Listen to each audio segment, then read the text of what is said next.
Jaden Shackelford. My soul is still shattered. Lawrence Parker. I suffer with a lot of pain every day. Charles Willis. It's still really surreal that he's not going to come walking through that door any moment. Dolan Goff. He was a good boy, wasn't he?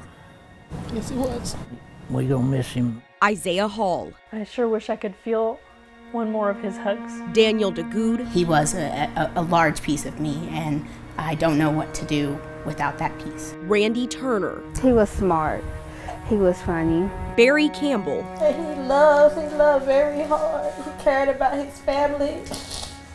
And I just don't understand. Rayvon McDowell, Joanna Bell, Harry Jackson, Chloe Alexander, Daryl Prophet, Deborah Wright, Calvin Watson, Ernesto Olmos, Larry Foster, John Luther. The names you just heard are only 18 of the more than 70 people murdered in Little Rock this year. Most weeks, a new number is added to that list. But behind every number is a name, a person who leaves behind a family shattered. It's a walk no parent wants to make. Hey, nephew. But for Lawana McDowell Allen and her sister, it's a walk they take all too often. Rather than having a dinner for birthday celebration, this is our celebration. Lawana is here visiting her son, Rayvon. According to Little Rock police records, he's homicide number 16. But to his family, he's much more than a statistic. Rayvon was like my little best friend since he was a little boy. I'm way in Minnesota. If there's anything bothering him from when he was little all the way up to an adult man, he will call me and we will talk for hours. A feeling of deja vu. Last year, someone murdered Lawana's brother in Little Rock while the family was on vacation. To grieve that anniversary, they decided to go on another family trip this past March. But at the last minute, her son Rayvon had to work and couldn't make the trip. When they were headed home on March 27th, Lawana got the call no mother wants to get. Her oldest son gunned down while in his truck. My heart can't accept it. But I know it's real because I'm standing here. But my heart would never accept it.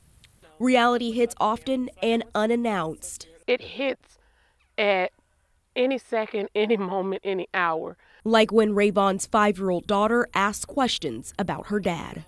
The question she's asked, my dad is strong. I wish he can dig up out of the grave. Something a young mind can't comprehend. This is how she had to take her pictures with her dad. It's not a good sight. Don't feel good. Miles away, another family creating a new normal. Every Thursday, a family dinner at the Hall House. One seat at the table, empty. We'll never be the same. It was July 1st when Lydia Hall got the same exact call, except hers was in the form of a knock on the door.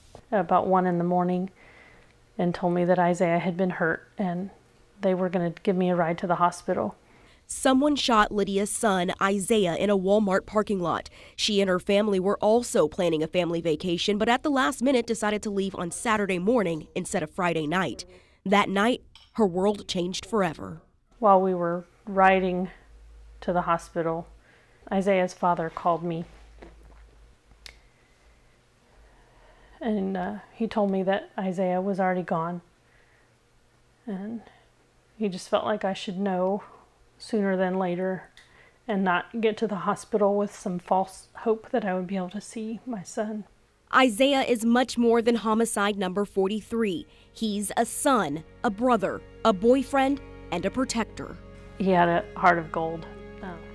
He was protective, but he was also sensitive. Two families just part of the more than 70 in the capital city, now living through the same pain. In Little Rock, I'm Ashley King.